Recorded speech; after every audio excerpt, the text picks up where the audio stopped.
my boozy friends, Lord Boozy here, and welcome to episode 2 of the Booze News. First, let's get right into it. Look out, dry January. There's a new thing in town that's called damp January.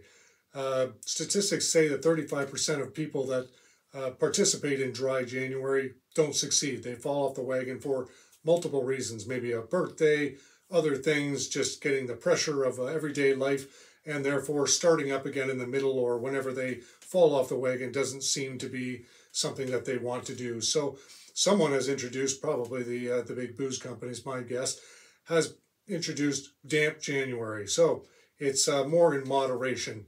They suggest you don't drink every other day, or possibly don't drink during the week. This is something that is not a bad thing.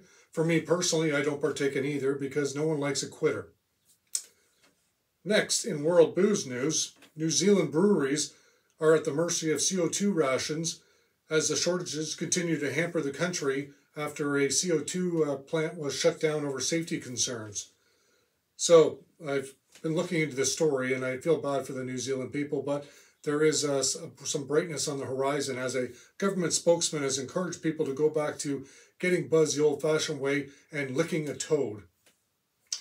That's good advice right there. In other news, India is currently one of the fastest growing markets of alcohol drink sales in the world. In India, the drinks category whiskey brands dominates the top of its sales, and according to International Wine and Whiskies, it drinks whiskey more than any country or in the world. So, on that note, I will be going to visit Delhi. And this just in, Merlot could be a thing of the past. Merlot seems to be the grape for whatever reason. It doesn't be suitable for global warming, and therefore it's being the wine growers are choosing to replace it with Bordeaux type of varieties. So it's one of those opportunities now to either get as much Merlot into you, drink it up, or stock it up because it's not going to be here forever. In other news, something we all have to talk about for whatever reason, but here we go. It's about Prince Harry. So we have to talk about Prince Harry, who, he's the person that wanted to be left alone, and now has released a telltale book about his family and his privileged life and how difficult that has been. It's difficult being part of one of the richest families and being able to do whatever you want to do for your life, and, no one understands that more than other people like that.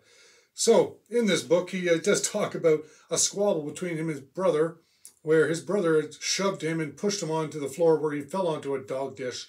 It's incredible. Incredible what people will want to read about, and incredible what people will write. So in saying that, he is reportedly getting $20 million for this book deal, and supposedly there's already talks about 2 more book deals. But he's come out and said he's going to give back for some of this money that he's earning on this book about, telling terrible tales about his family and friends. He's going to give $1.6 million back to children's charities, specifically ones that help brothers that have been pushed by other siblings. And therefore, I'm looking forward to my check in the mail any day now. And finally, this is something, it's kind of boozy news, but in another way, it's maybe something else, but it's about fly tipping. So fly tipping, to my North American friends or people outside of England, have never heard that term.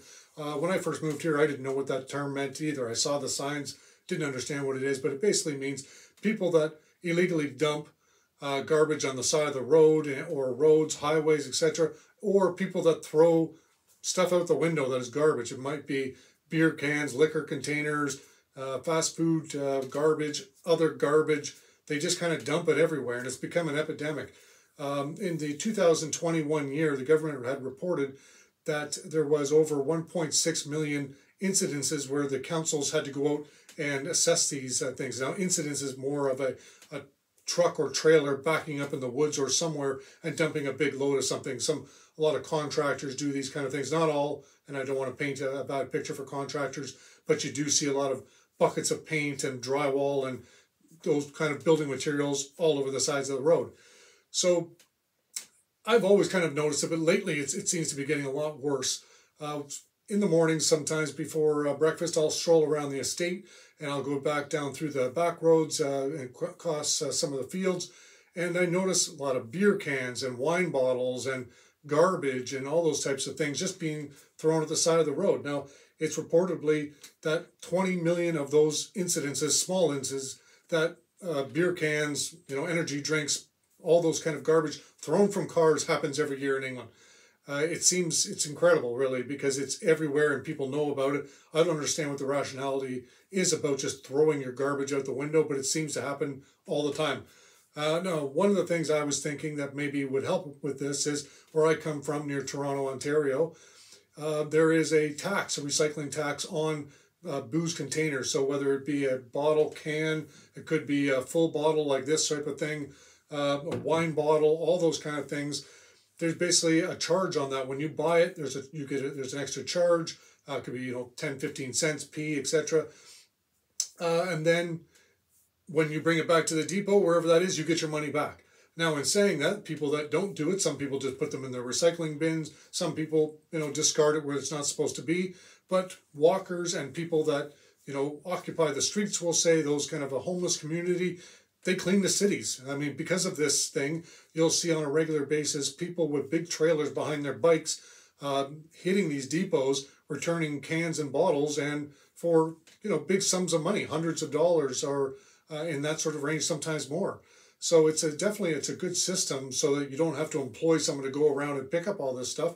And it gives people an incentive that if they pay 15p or 40 or 50p on top of a container, that they want to recover that money by bringing it back to a depot in their area. So just an idea, but it really has become an epidemic. And I can show you, there's hopefully some pictures here while I'm talking about some of the things. It's terrible, really, because especially where I live in the south of England, it's a real beautiful part of the country. It's a lot of farmland, a lot of vineyards, and it's just littered with garbage when you go down the side roads. And that's the way I like to say walk down. I also like to drive that way.